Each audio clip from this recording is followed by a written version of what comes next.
Return of the Strong Gods by Reno. First Things, May 1st, 2017. Narrated by Skeptical Waves using an AI voice clone of Reno. A young writer in Australia recently sent me an essay that ended with an arresting sentence. I am 27 years old and hope to live to see the end of the 20th century.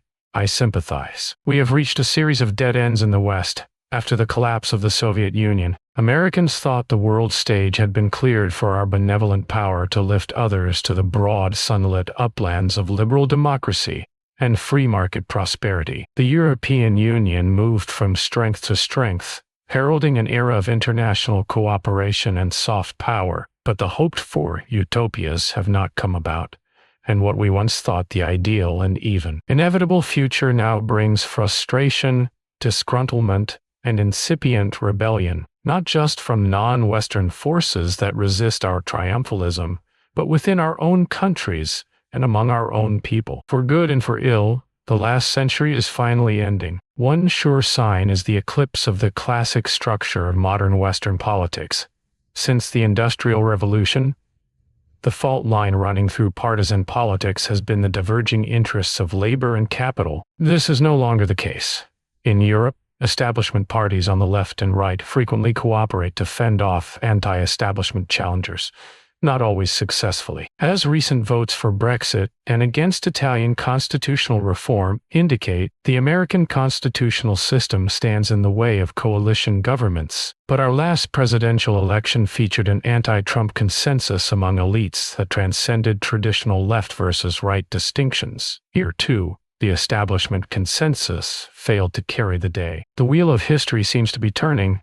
In this changing political environment, the central and divisive issue is almost always the role and future of the nation. Will we enter into the shining future of a prosperous, globalized world without borders, managed by experts and guided by the high ideals of human rights? Or will we return to the dark days of racism, nationalism, war, and concentration camps? To put our present political situation in these terms is, of course, tendentious. Though this is how the establishment side tends to express what is at stake. More than tendentious, it is also metaphysically insufficient. Our political struggles over nations and nationalisms are best understood as referenda on the West's metapolitics over the last 3 generations, which has been one of disenchantment. The rising populism we're seeing throughout the West reflects a desire for a return of the strong gods to public life. Max Weber anticipated the metapolitics of disenchantment in his famous address Science as a Vocation. He thought the new scientific age had broken the metaphysical bond between fact and value. The analytical capacities and expanding technical expertise of modern intellectuals do not help us answer the pressing questions of how we should live and what we should live for. Weber knew that during his own lifetime, his severe intellectualism did not hold sway in public affairs, and he warned of the growing desire for prophecy and political commitment among young students. His forebodings were well-founded. In 1914, strong gods of nationalism drove Europe into a terrible and pointless war. Then, after a brief interlude, these gods and others roused themselves for still another round of violence and bloodshed on a global scale that ended with Europe in ruins. The strong gods discredited themselves in the first half of the 20th century. After 1945, Weber's notion of disenchantment, which he saw as the spiritual burden that modern men must carry, was adopted as a positive program for cultural renewal. 3 decades of mass mobilization left Europe exhausted, and a consensus formed that the West could not endure another round of nationalist zealotry. The way forward would require weakening the powerful loyalties that bound men to their homelands. In some circles, this consensus also held that communist totalitarianism suffered from the same dark disease. Ideological commitment and passion lead to brutality and moral blindness. Here again, many political and cultural leaders assume that restoration of a more humane way of life in the West would require softening and weakening. Accordingly, in the initial years of the post-war era, steps were taken to disenchant and desacralize public life. The European coal and steel community was established in order to apply the soothing balm of commerce to the wounds that had historically divided Europe. This initiative was part of a large and powerful cultural trend in the post-war era that involved rejecting more than nationalism, It made strong claims of many sorts taboo. The popular influence of French existentialism is a case in point. Albert Camus sought to articulate a humanism that required no authoritative tradition, institution, or form of life. His selection for the Nobel Prize in 1957 was an official endorsement of this effort to defend the human person against the claims of strong gods in any guise, even in the garb of moral truth. Camus's metaphysical asceticism. He refused all traditional claims about the sources and foundations of reality, was received by the post-war West as exemplary moral heroism. That a man who proclaimed morality without truth became a secular saint is not surprising. In the aftermath of the civilizational crisis of 1914 to 1945, the imperative of weakening affected everything. The Second Vatican Council, which met in the early 1960s, was widely interpreted as liberalizing and secularizing once authoritative dogmas.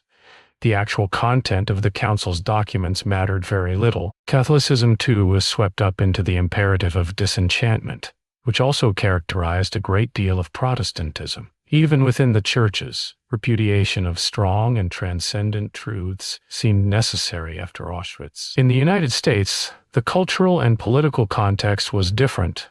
World War II was our good war, and it did not leave the country in ruins. Our leadership of the West during the Cold War required commitment and resolve.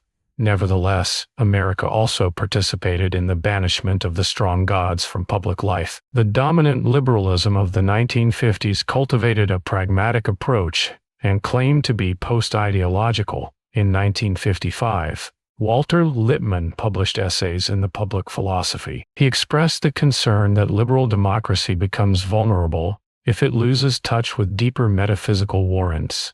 Liberals did not receive the book well. A number of reviewers recognized that Lippmann dissented from the post-war consensus of disenchantment. Some suggested that his call for a renewed moral basis for liberal democracy had authoritarian implications. The disenchanting imperative broadened dramatically in the 1960s. For Europeans, the decisive moment came in May 1968. Rioting French students in Paris scribbled graffiti on the city's walls. It is forbidden to forbid. This contradictory formula marked well the trajectory of the post-war era.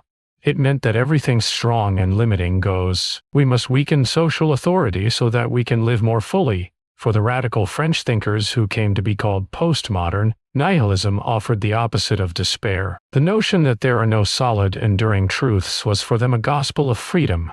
I don't need to recount the cultural revolutions of the 1960s. They're familiar to all of us, and we live with their consequences. What's less widely acknowledged is the importance of 1989. Before the fall of the Berlin Wall, the existential threat posed by communism pressured the West to maintain consolidated political and cultural loyalties. We had to steel ourselves to speak forcefully about the virtues of a free society. After the collapse of the Soviet Union, America and Western Europe relaxed, confident that our way of life had been vindicated. As Francis Fukuyama famously pronounced, we had come to the end of history. Fukuyama has subsequently repented of this sunny optimism, but his formulation captures a sentiment that remains widespread. To a great degree, we now think that securing a better future no longer requires strenuous efforts to muster a strong political will, nor does it need philosophical justification.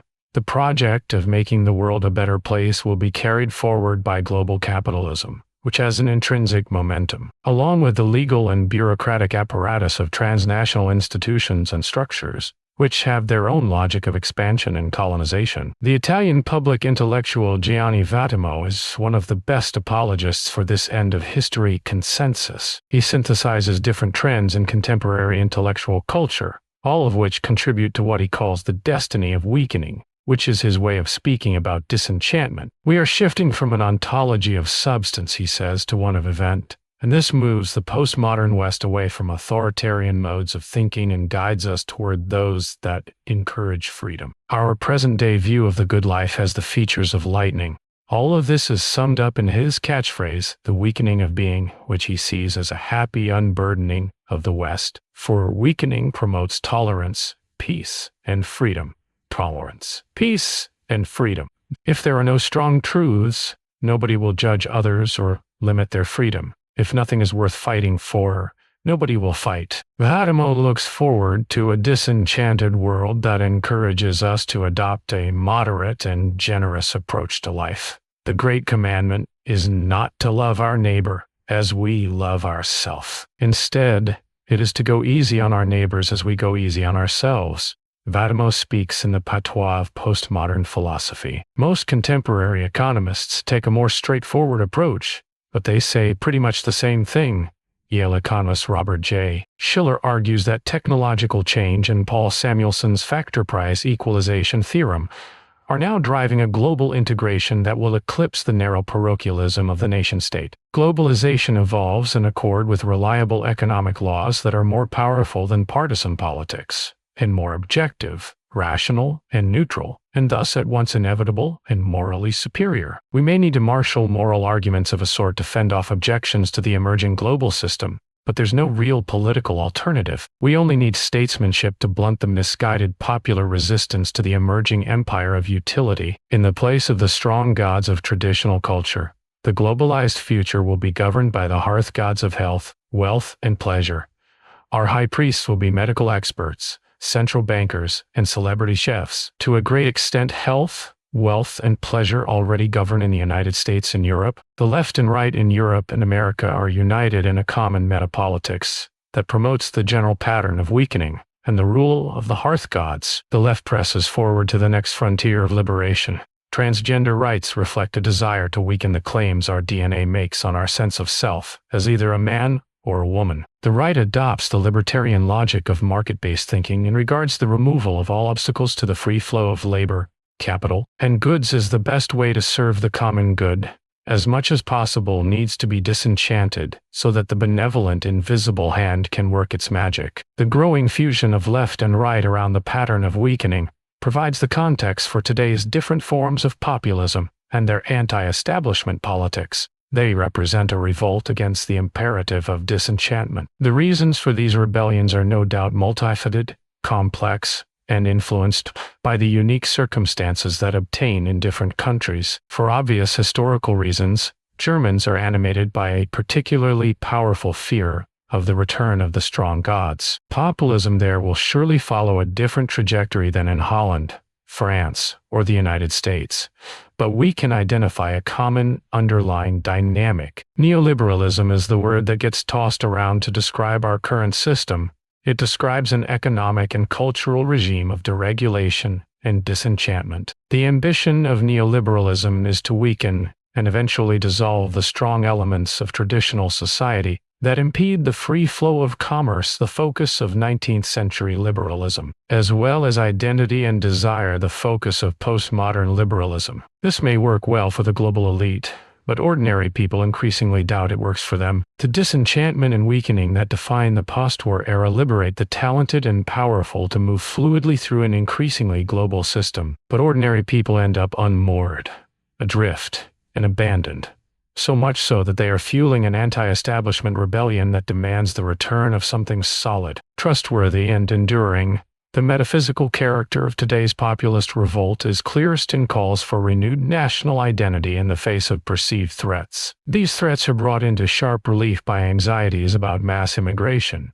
Especially in Europe, our political establishments have inherited the post-war imperative of disenchantment. We are socialized to believe that we have a fundamental moral duty to resist populist calls for a more nationalist politics. Our establishment defends diversity and inclusion, promising that the world will be more at peace if we affirm multiculturalism. A politician or public figure who stands for something strong, whether it's nationalism or even traditional morality, invariably gets described as authoritarian. In Europe, we're warned that we must prevent a return of fascism. In the United States, the inherited fear concerns renewed racism. I've heard sophisticated intellectuals offer sincere analysis of contemporary populism in terms of Hitler, Mussolini, and the Ku Klux Klan. This is a sign of how deeply invested our establishment is in the post-war era, encouraging us to meet every challenge with still further disenchantment. The populist rebellion is likely to intensify. As it does, establishment resistance will increase as well. The post-war consensus marshals cultural and political power to condemn the return of the strong gods in the strongest possible terms. Racist, xenophobic, fascist. Political correctness has many forms, but they are united in a shared repudiation of anything solid and substantial in public life, whether in the form of nationalism or strong affirmations of constraints that human nature places on any healthy society, constraints that get articulated by all forms of traditional morality. The growing ferocity of the establishment's denunciation of anything strong further inflames the anxieties of populists, who fear that they are losing whatever remains of any solid place to stand. This dynamic of redoubled disenchantment designed to discredit a growing populism will precipitate a series of political crises in the West. What forms the crises will take, I cannot predict. The EU Court of Human Rights may reverse a national vote in the next few years, declaring the election of a right-wing candidate a violation of human rights, or perhaps there will be some other nullification of populist sentiment. But crisis is coming. Put simply, populism wishes for something sacred in public life. National heritage is the obvious example. Yet our political culture has been so thoroughly shaped by a pattern of weakening that it cannot accommodate this desire for the sacred. I was recently in Europe for some discussions, and some of what was said redoubled my concerns. During a debate about immigration, a young woman from France made an impassioned speech that opened my eyes to the deeper issues at stake in populism. She told her listeners that she was middle class and therefore could not afford to live in neighborhoods that have no Muslims, as the rich French do, and so she knows their ways, which include a tradition of returning to Tunisia or Algeria during holidays to visit relatives. They are explicit, she said, in how they describe these trips, their cherished opportunities to go home. At that moment her voice broke with emotion. She asked, "If I lose France, where can I go?" There is no more explosive political fear than that of homelessness, and I can't imagine a less effective response than denouncing her as Islamophobic, for this expresses the demand for weakening, which amounts to the demand that she give up her desire for a home. Vigorous disenchantment. And this is the reflex of our establishment that has been socialized into the deepest imperatives of the post-war era, can only make her more fearful that France's leadership class will be complicit in her homelessness. This will in turn deepen her mistrust of the establishment and strengthen the populism she represents. Julia Ioffe is an accomplished journalist who writes for a variety of mainstream newspapers and magazines. I was struck, however, by her recent tweet in the aftermath of Donald Trump's election last November. Russian Gov media watchdog blocks all Russian access to YouPorn and Pornhub. Is this the America you want, Donald? It's unwise to read too much into tweets. Perhaps she is mocking Trump for being an unlikely vehicle for the remoralization of American society. I doubt, however, that was her intent. In all likelihood, evocation of Russia in conjunction with Trump seeks to dramatize the choice we face in 2017. Trump's rhetoric of building walls and shredding free trade deals evokes a trajectory of consolidating and strengthening the body politic after a long season of disenchantment and weakening. This, Ioffe seems to suggest, sets us on a road to censorship and illiberal authoritarianism. If we care about sustaining a liberal society, then, however repugnant we may find ubiquitous online pornography, we need to double down on the weakening patterns of the post-war era that minimize boundaries and lift restrictions. Which forces me to wonder, has the high moral mission of liberalism and its noble defense of freedom really come down to unlimited access to pornography? There are good reasons to worry about illiberalism here and abroad. Nevertheless, Ioffe's easy association of censorship with authoritarianism and free access to pornography with liberalism is widespread. Earnest and proper liberals throughout America often express a horror of any limits on internet access at public libraries. Such an attitude reflects an implicit affirmation of Fatimo's view that weakening and disenchantment are a happy fate. In his view, any form of moral authority or regulation represents an evil regression back to fascism. A couple of years ago, United Nations Ambassador Samantha Power sought to counter Putin's annexation of Crimea in a symbolic way. She did so by hosting a party for Pussy Riot, a group of Russian performance artists known for staging public orgies and other transgressions. All of this is very familiar. Pussy Riot engages in now conventional strategies of disenchantment that are widely celebrated by our establishment as integral to cultural progress. Just as it is forbidden to forbid, today it is conventional to be unconventional. We are coming to a dead end. The post-war consensus now tells me that I must choose between pornographic transgression and Putinism, just as it is telling the young French woman to choose between multicultural utopianism and fascism. These are not happy choices, and a political culture that frames our most important public questions in these ways is in trouble. As religious people, we are committed to the humanizing power of divine authority, the gracious word of God, and we need to break with the post-war consensus. We should not join our voices to the conventional denunciations of the populist desire for the renewal of strong loyalties in public life. The imperative of weakening has made many things fluid and uncertain, leaving us with little that is solid and trustworthy. It is not good for man to be alone, and it is a sign of health that our societies wish to reclaim, however haltingly, the nation, which is an important form of solidarity. Dangers and perversions are sure to come. The nation became an idol in the past, and it can again. In meeting this danger and others, we must be careful. As the post-war era ends, however, the establishment strategies of weakening meant to diffuse dangerous passions and undercut overzealous loyalties lose their effectiveness. Populism rebels against the fluidity and weightlessness of life. This impulse, however disruptive it becomes for our political institutions, reflects a sane desire for metaphysical density.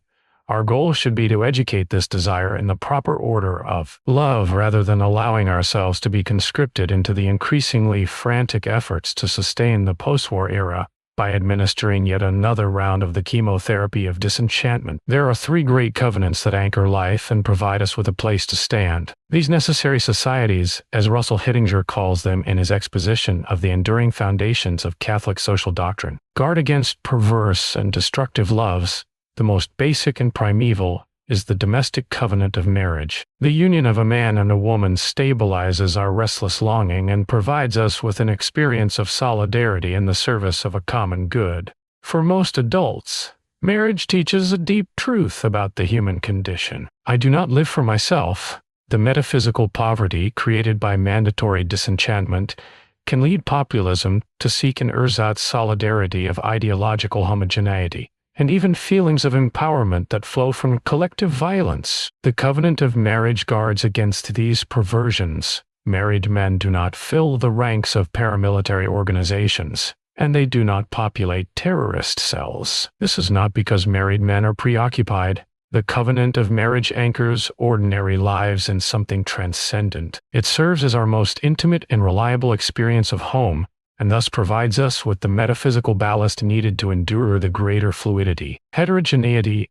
and change in modern civic life, governed by the social norms we rightly seek to protect and preserve. The second covenant is civic, and like marriage, it draws us together to serve something higher than ourselves. The civic covenant has many layers: local community, civic organizations, school loyalties, voluntary associations, as well as an overarching devotion to one's country.